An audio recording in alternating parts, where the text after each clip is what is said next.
आप देख रहे हैं एसपीएन 9 न्यूज। स्वागत है आपका हमारे इस खास प्रोग्राम में। शुरुआत करते हैं प्रोग्राम की मध्य प्रदेश से।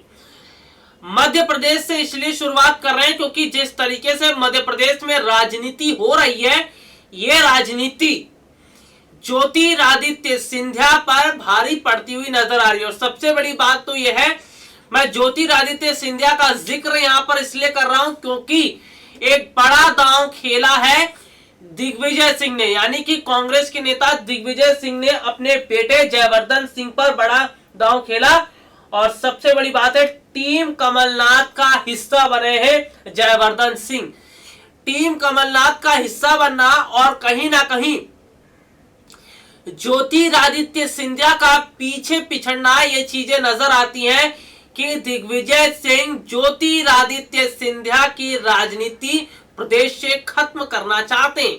और सबसे बड़ी बात तो है कि जिस तरीके से युवा चेहरा के नाम पर जयवर्धन सिंह को रखा गया है, इससे शायद ज्योतिरादित्य सिंधिया की लोकप्रियता कम हो। और ऐसे में हम यहाँ पर यह कह सकते हैं कि ज्योतिरादित्य सिंधिया के सामने अब चुनौतियां आने लगी हैं। मध्य प्रदेश की कमलनाथ सरकार की टीम तैयार हो चुकी है। कुल 28 विधायकों ने मंत्री पद की शपथ ली। इनमें सबसे युवा विधायक जयवर्धन सिंह है, जिनकी उम्र 32 साल है। जयवर्धन सिंह पूर्व मुख्यमंत्री दिग्विजय सिंह के बेटे और राघोड़ से दूसरी बार विधायक। कमलनाथ के कह सकते हैं कि कमलनाथ सरकार की टीम जिस तरह से मैंने आपको बताया तैयार हो चुकी है और युवा चेहरा खड़ा किया गया है जयवर्धन सिंह को। तो ऐसे में जयवर्धन सिंह को आगे लाके कहीं ना कहीं ज्योतिरादित्य सिंधिया की लोकप्रियता खत्म करने की कोशिश तो की ही जा रही है। साथ ही साथ यहाँ पे की अगर मैं राजनीति की बात कर लेता हूं तो अभी तक देखने को मिल रहा था कि प्रदेश में ज्योतिरादित्य सिंधिया का ही नाम था और वही एक युवा चेहरा जो थे वो दिखाई देते थे।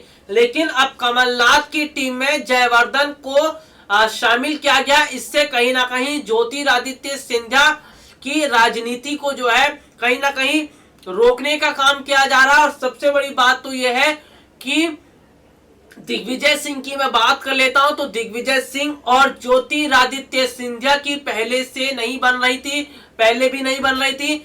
मैं चुनाव से पहले की बात आपको बता देता हूं। चुनाव से पहले हुआ यह था कि दिग्विजय सिंह ने मध्य प्रदेश में कई जगहों पर जाकर रूठे विधायकों नेताओं को मनाया तो था, लेकिन जो इलाका ज्योतिरादित्य सिंधिया का था वहां पर पैर तक नहीं रखा था दिग्विजय सिंह ने।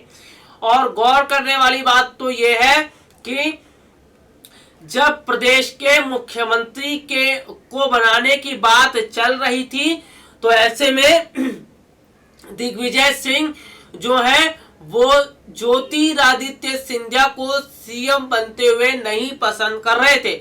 ज्योतिरादित्य सिंधिया को सीएम बनता हुआ नहीं देखना चाहते थे जो दिग्विजय सिंह। और सबसे बड़ी बात है, दिग्विजय सिंह जो है कहीं ना कहीं कमलनाथ के नाम पर ज्यादा जोर दे रहे थे।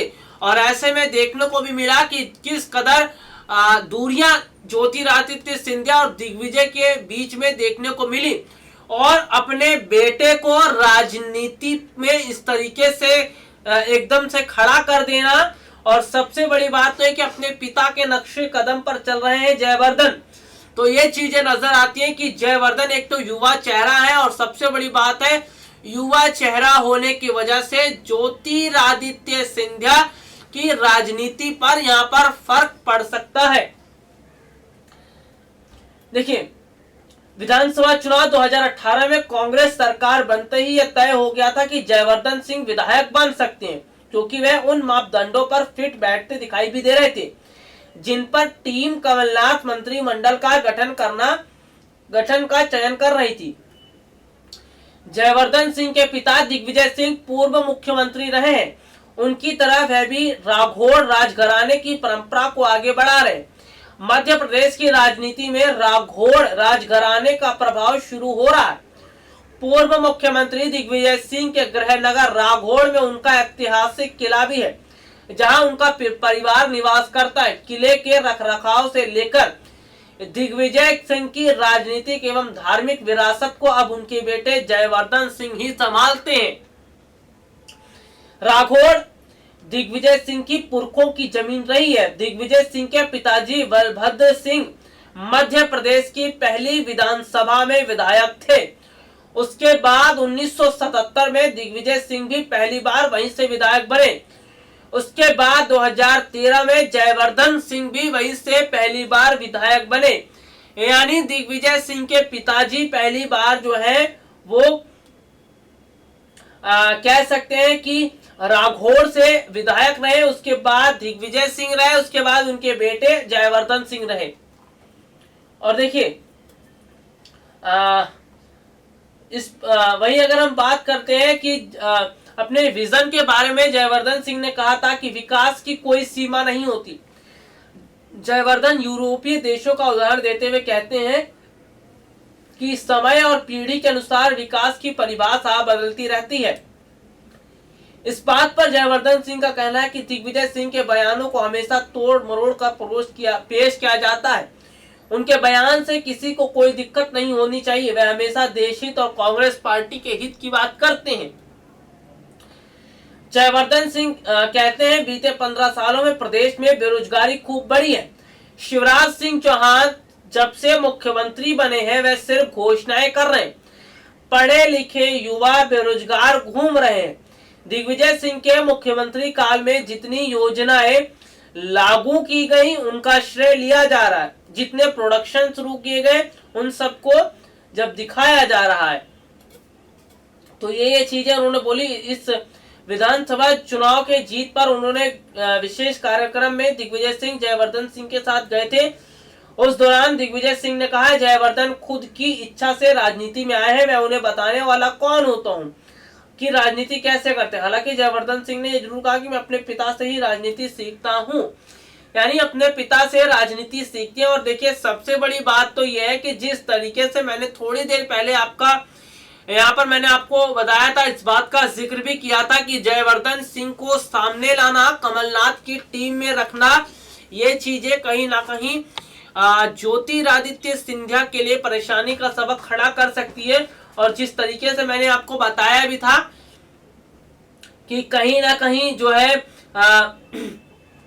दिग्विजय सिंह जो है शुरू से ज्योतिरादित्य सिंधिया से काफी नाराज चल रहे थे। और जैसे कि मैंने आपको बताया भी कि नाराजगी की वजह क्या थी। और सबसे बड़ी बात तो ये है कि ये नाराजगी इस कदर देखने को मिलेगी ये नहीं पता था, लेकिन कहीं ना कहीं उन्होंने अपने बेटे को राजनीति में उतारा और कहीं ना कहीं टीम कमलनाथ में जो है उनको जगह दी गई।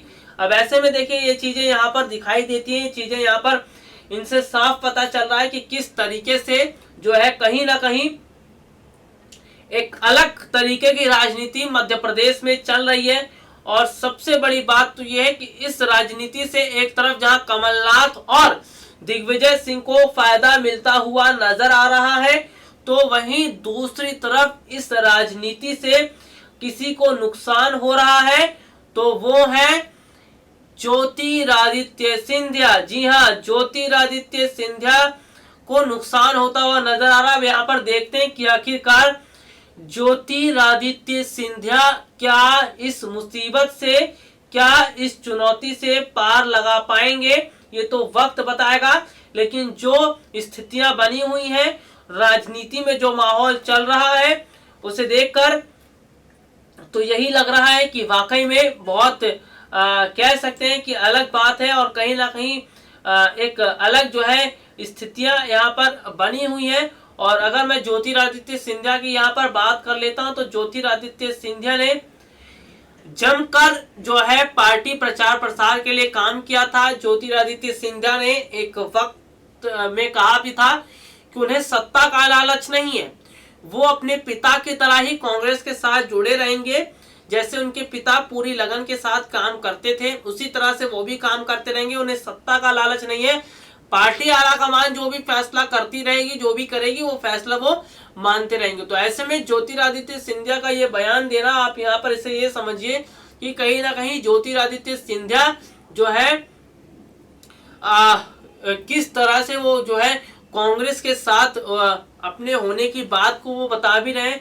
और कहीं ना कहीं जो बात उन्होंने कही थी सत्ता की लालच का, तो यहाँ पर ये समझ में आता है कि किस तरीके से वो केवल लालच की राजनीति नहीं कर रहे हैं, बल्कि वाकई में कांग्रेस के लिए जो है अपना समर्पण दे रहे हैं। और ये वाकई में बहुत बड़ी बात भी है। तो फिलहाल के लिए आज हमें इजाजत दीजिए, नमस्कार।